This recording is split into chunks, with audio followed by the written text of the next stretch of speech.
तो आज का टॉपिक क्या रहेगा? नाभिकीय ऊर्जा। और नाभिकीय ऊर्जा में सबसे पहले हम पढ़ेंगे आइंस्टीन का द्रव्यमान ऊर्जा समीकरण।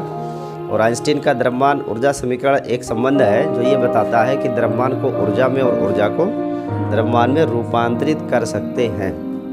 ठीक है, सो थोड़ा सा इसके बैकग्राउंड में हिस्ट्री देखते हैं। आइंस्टीन से पहले, आइंस्टीन का जो रिलेशन आया रिलेटिविटी सापेक्षिकता में, इससे पहले ऐसा माना जाता था कि जो यूनिवर्स है हमारा ब्रह्मांड, इस यूनिवर्स में मास और एनर्जी दोनों क्या हैं? अलग हैं। इसलिए आपने एक नियम पढ़ा होगा द्रव्यमान संरक्षण का, जो केमिस्ट्री में अभी भी चलता है।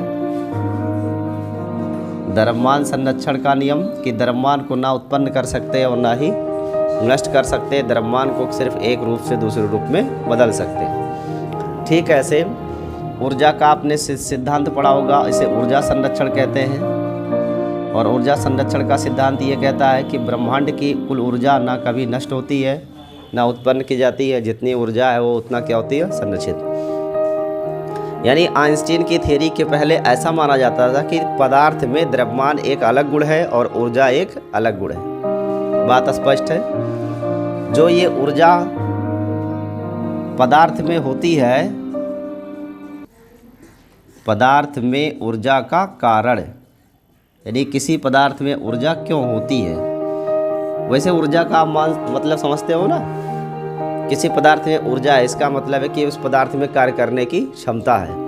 तो कार्य करने की क्षमता को ही क्या कहते हैं? हम ऊर्जा कहते हैं। तो कार्य करने की जो क्षमता है वो ऊर्जा से आती है। परंतु पदार्थ में ये ऊर्जा आती कहाँ से है? पदार्थ में ऊर्जा आती कहाँ से? तो आइंस्टीन से पहले ऐसा माना जाता था कि ये जो ऊर्जा पदार्थ में है उसका कारण उसकी स्थिति, यानी कोई विशेष स्थिति या गति है। विशेष स्थिति या गति है। क्या मतलब है विशेष स्थिति का? जैसे कोई स्प्रिंग है और उस स्प्रिंग को आपने ऐसे पकड़ा और स्ट्रेच कर दिया, यानी खींच दिया। तो जब स्प्रिंग को हमने ऐसे खींच के बांध दिया दोनों तरफ, तो स्प्रिंग के अंदर अभी क्या है? ऊर्जा है। चाहे वो स्प्रिंग हो चाहे वो डोरी हो, जब वो तनित अवस्था में होगी तो उसमें ऊर्जा होगी। पर ये ऊर्जा आई कहाँ से?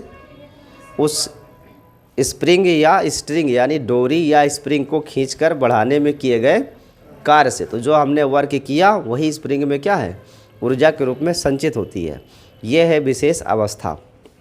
इसी तरीके से कोई गेंद है या कोई पिंड है जो पृथ्वी पर रखा है, आपने उसको पकड़ा और ऐसे ऊपर उठाया, तो आप पृथ्वी पे गुरुत्वाकर्षण के विरुद्ध आप उस पिंड को ऊपर उठा रहे हो।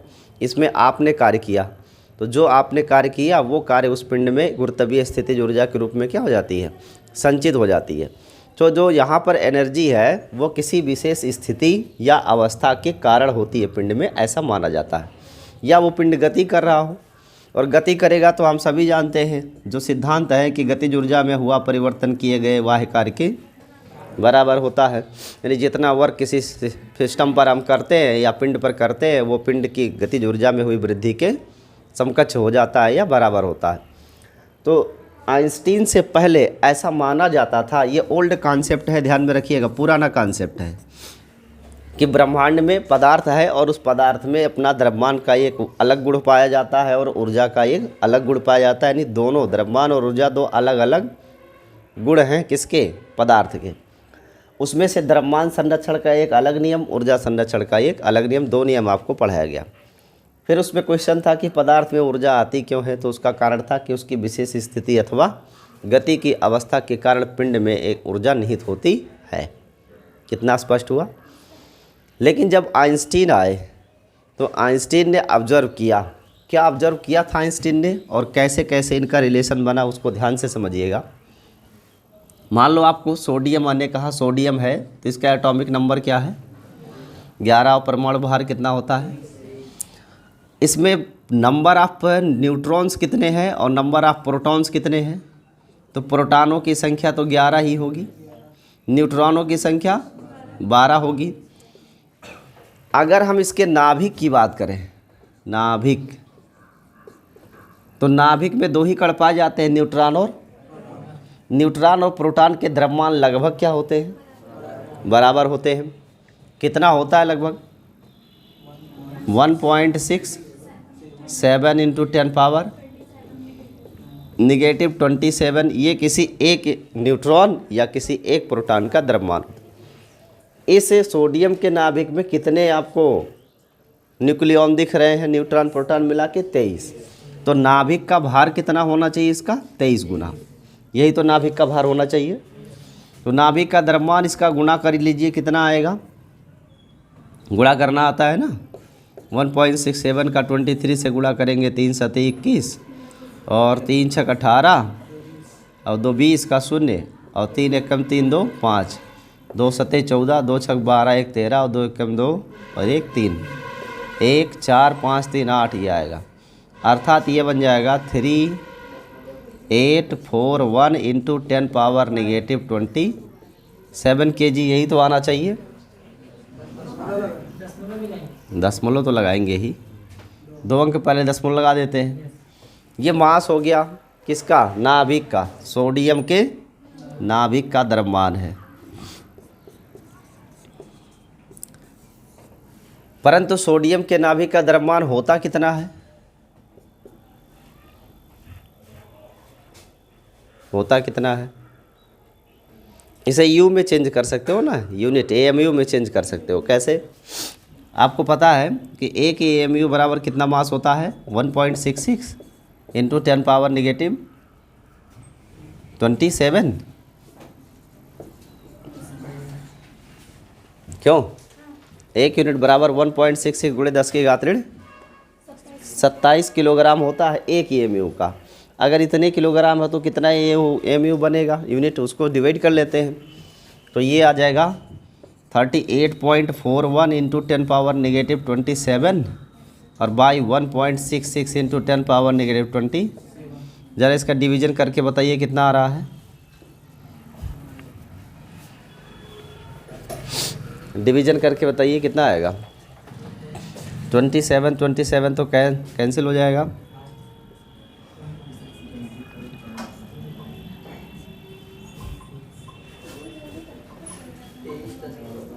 तेईस दशमलव 138 AMU यही आ रहा है ना। जबकि सोडियम का द्रव्यमान होता कितना है, पीरियोडिक टेबल में देखिए कितना दिया हुआ है 22.989। हमने यहाँ ज्ञात किया तो सोडियम के नाभिक का द्रव्यमान कितना आ रहा है 23.1385, जबकि वास्तव में होता कितना है। परंतु नाभिक का द्रव्यमान कितना होता है 22.989 AMU होता है। यानी अगर आप ध्यान से समझो, यही ऑब्जर्वेशन आइंस्टीन ने ठीक किया था। क्या ऑब्जर्व किया कि अगर न्यूट्रॉन है और प्रोटॉन है तो किसी परमाणु के नाभिक में कितने न्यूट्रॉन कितने प्रोटॉन वो हमें मालूम है। हम उन न्यूट्रॉनों प्रोटॉनों के द्रव्यमानों का योग निकाल लें तो नाभिक का द्रव्यमान उतना ही आना चाहिए जितना न्यूट्रॉन और प्रोटॉन का द्रव्यमान है। लेकिन आइंस्टीन ने ऑब्जर्व किया कि जब हम न्यूट्रॉन प्रोटॉन का द्रव्यमान यानी न्यूक्लियनों के द्रव्यमान से नाभिक का द्रव्यमान निकालते हैं तब ये ज़्यादा आता है। अर्थात जब ये स्वतंत्र न्यूट्रॉन प्रोटॉन का द्रव्यमान हम लेते हैं तो यह द्रव्यमान का मान अधिक होता है, और जब यही न्यूट्रॉन और प्रोटॉन नाभिक के अंदर बढ़ जाते हैं तब नाभिक का द्रव्यमान कम हो जाता है।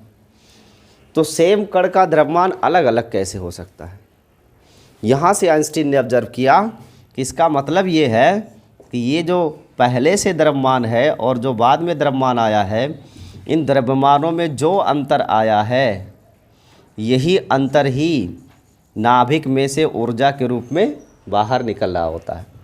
इसे आप घटा लीजिए 23.1385 AMU और 22.9890 AMU। इसको घटाएंगे तो 5 का 5, 18 का 9, 12 का 4, 10 का 1, 2 का 0, 2 का 0, इतना AMU आएगा, यानी एटॉमिक मास यूनिट। इसका मतलब हुआ कि जब ये न्यूट्रॉन और प्रोटॉन स्वतंत्र होते हैं तब इनका कुल संयुक्त द्रव्यमान अधिक होता है, लेकिन जैसे ही एक छोटे से क्षेत्र में यानी नाभिक के अंदर आकर बंधते हैं इनका द्रव्यमान कुछ द्रव्यमान नष्ट हो जाता है, और यही द्रव्यमान नाभिक में से अल्फ़ा बीटा गामा किरणों के रूप में क्या होता है, बाहर उत्सर्जित होता रहता है। यहाँ से आइंस्टीन ने कहा कि द्रव्यमान भी ऊर्जा में बदल रहा होता है। एक एटॉमिक मास यूनिट के बराबर ऊर्जा कितनी होती है, 931 मिलियन इलेक्ट्रॉन वोल्ट होती है, MeV। अभी जैसे यहाँ पे हम देख रहे थे, क्योंकि हमें क्लासिकल फिजिक्स ही मालूम था, पहले क्वांटम फिजिक्स की चर्चा तो थी नहीं शुरुआती समय में फिजिक्स के, तो उस समय तक यही माना जाता था कि ब्रह्मांड में दो प्रकार की चीज़ें हैं जो पदार्थ में सम्मिलित हैं, एक पदार्थ का द्रव्यमान और दूसरा पदार्थ के अंदर निहित ऊर्जा। ये दोनों अलग अलग चीज़ें हैं। लेकिन आइंस्टीन ने जब ये ऑब्जर्वेशन किया तो उन्होंने कहा नहीं, द्रव्यमान ऊर्जा में और ऊर्जा द्रव्यमान में बदला जा सकता है, और इसका प्रूफ भी उन्होंने दिया। लेकिन ये प्रूफ क्लासिकल लेवल पे नहीं है, ये प्रूफ कहाँ पे है, क्वांटम लेवल पे है। ये जो आप देख पा रहे हो कि पदार्थ में ऊर्जा का कारण क्या है, तो ओल्ड थियरी के अनुसार, जो पुरानी जानकारियाँ थी उसके अनुसार उसकी विशेष स्थिति या गति के कारण ही पिंड में ऊर्जा होती है।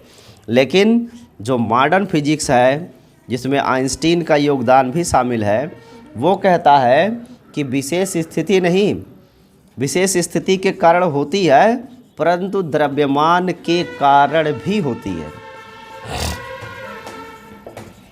द्रव्यमान के कारण भी ऊर्जा होती है। यानी किसी पिंड का जो विराम द्रव्यमान होता है वह द्रव्यमान भी ऊर्जा में रूपांतरित किया जा सकता है। ये ऑब्जर्व किया किसने, आइंस्टीन ने। आइंस्टीन से पहले किसी ने ऑब्जर्व नहीं किया, लेकिन करते सभी थे। जैसे मान लो आपने 5 किलो कोयला लिया और आप 5 किलो कोयले को जलाइए।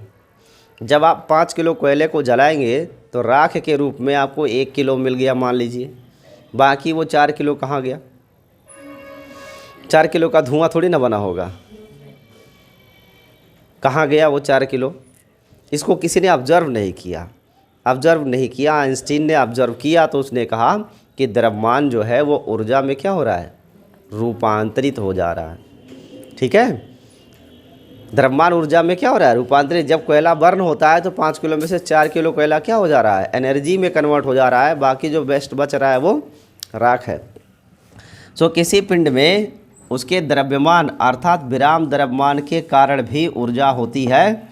जब द्रव्यमान नष्ट होता है तो यही द्रव्यमान ऊर्जा के रूप में हमें प्राप्त होता है। और यहाँ से एक रिलेशन दिया, E = डेल्टा m × c²।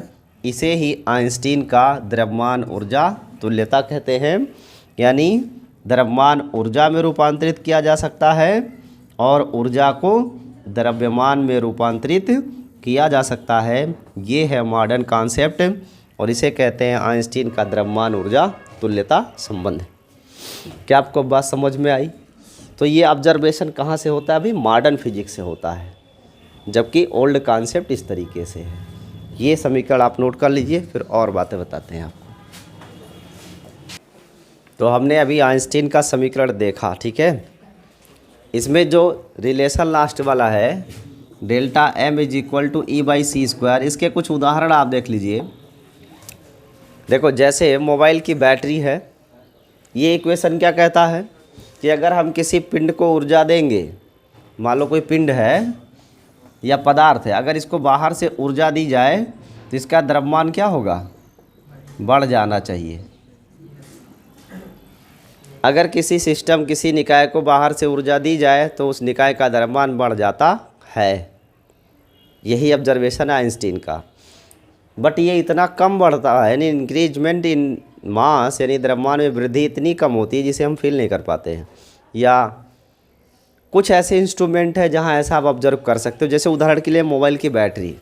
जब आप मोबाइल की बैटरी लेते हो तो डिस्चार्ज बैटरी को आप हाथ में लेंगे तो वो बहुत हल्का फील होगा, और उस बैटरी को फुल चार्ज कर लीजिए तो उसका द्रव्यमान आपको बढ़ा हुआ प्रतीत होता है। कभी ऑब्जर्व किया? मोबाइल डिस्चार्ज हो तो हल्की होती है और जब फुल चार्ज हो जाती है तो वो भारी लगने लगती है। ठीक है, बैटरी निकाल के चार्ज करेंगे,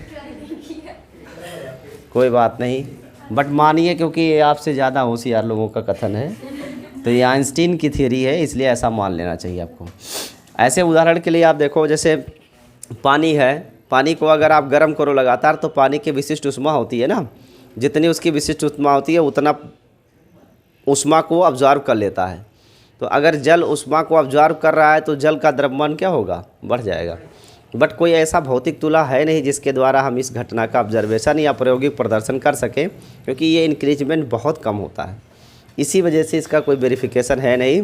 लेकिन ये ध्यान में रखिएगा कि द्रव्यमान अगर किसी पिंड का हम निकाल रहे हैं तो उसे ऊर्जा में रूपांतरित कर सकते हैं, और किसी पदार्थ को अगर आप बाहर से ऊर्जा दे रहे हो तो उस पदार्थ के द्रव्यमान में वृद्धि हो जाएगी, इसमें कोई डाउट नहीं है। स्पीड ऑफ लाइट यहाँ c जो है वो बहुत ज़्यादा है ना, 3 × 10⁸ मीटर पर सेकेंड है। इतनी बड़ी क्वांटिटी से जब हम इसमें भाग करते हैं तो द्रव्यमान में होने वाली हानि या वृद्धि इतनी कम होती है जिसे फील करना संभव नहीं है। इसके बाद दूसरा कंक्लूजन आप ध्यान में रखिएगा कि अभी तक हम क्या पढ़ते थे, द्रव्यमान संरक्षण अलग और ऊर्जा संरक्षण अलग, लेकिन अब नया कॉन्सेप्ट क्या है कि पूरे ब्रह्मांड का द्रव्यमान और ऊर्जा एक दूसरे के क्या हैं, तुल्य है। यानी द्रव्यमान को ऊर्जा में बदला जा सकता है और ऊर्जा को द्रव्यमान में बदला जा सकता है। इसीलिए अब दो संरक्षण नियम होने के बजाय एक साथ बोला जाता है द्रव्यमान ऊर्जा संरक्षण का सिद्धांत।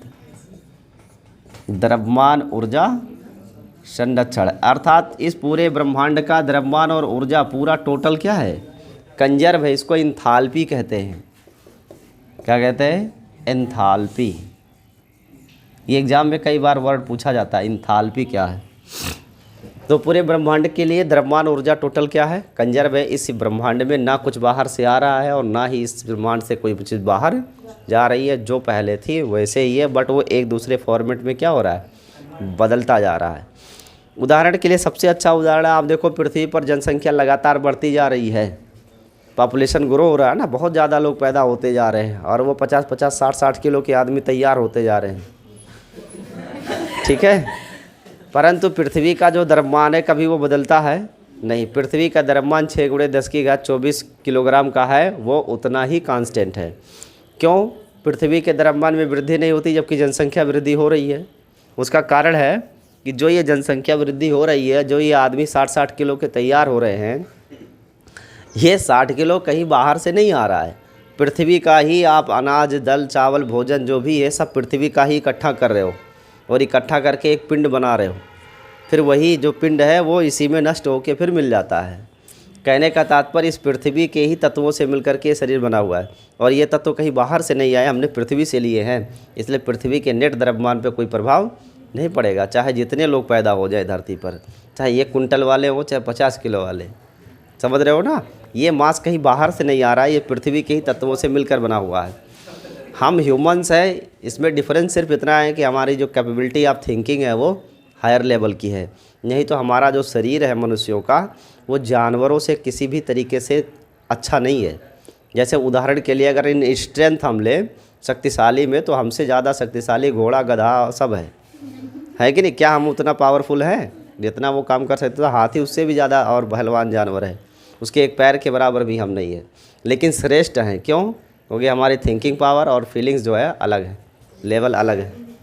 नेक्स्ट तीसरा पॉइंट देखो, थर्ड पॉइंट देखिए।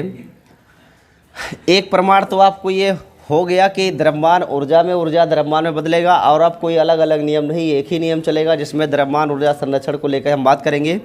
इसके बाद एक घटना है जिसका ऑब्जर्वेशन किया जाता है, जिसका नाम है युग्म उत्पादन तथा युग्म विनाश। युग्म उत्पादन तथा युग्म विनाश, ये 2 घटनाएं हैं। ये घटनाएं क्या चीज़ है ज़रा ध्यान से समझिएगा। Pair production and pair annihilation. Production पहले पढ़ते हैं।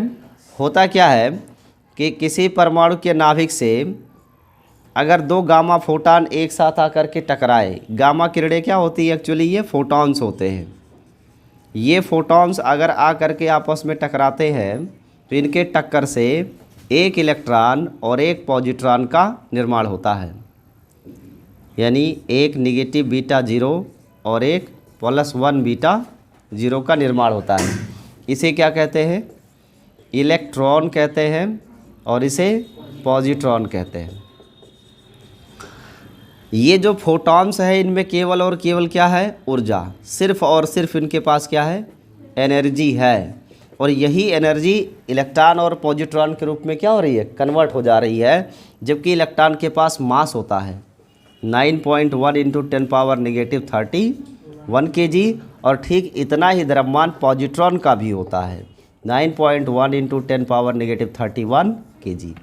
यानी ये गामा फोटान, जब दो गामा फोटान एक साथ टकराते हैं तो इनके टकराने से एक इलेक्ट्रॉन और एक पॉजिट्रॉन का जन्म होता है, जन्म हो रहा है। इसीलिए इसको क्या बोलते हैं, उत्पादन कहते हैं। इसे कहते हैं पेयर प्रोडक्शन। और यहाँ को अगर आप रेलेवेंटली समझने का प्रयास करो तो आप देखोगे कि ये जो ऊर्जा है वो किस में कन्वर्ट हो रही है, द्रव्यमान में कन्वर्ट हो रही है। इसे कहते हैं युग्म उत्पादन, यानी ऊर्जा किस में रूपांतरित हो रही है, द्रव्यमान में। ठीक इसका उल्टा होता है युग्म विनाश। जब एक इलेक्ट्रॉन और एक पॉजिट्रॉन आकर के आपस में टकराते हैं, इलेक्ट्रॉन और पॉजिट्रॉन तेज गति से चलते हुए आपस में टकराते हैं, तो इनके टकराने से इन दोनों का जो द्रव्यमान है वो नष्ट हो जाता है। और द्रव्यमान किस में कन्वर्ट हो जाता है, फोटान में, अर्थात एनर्जी में कन्वर्ट हो जाता है। इसको बोलते हैं पेयर एनिहिलेशन, क्योंकि ये दोनों क्या हुए, एनिहिलेट हो गए। एनिहिलेशन समझते हो ना, एनिहिलेट हो ना।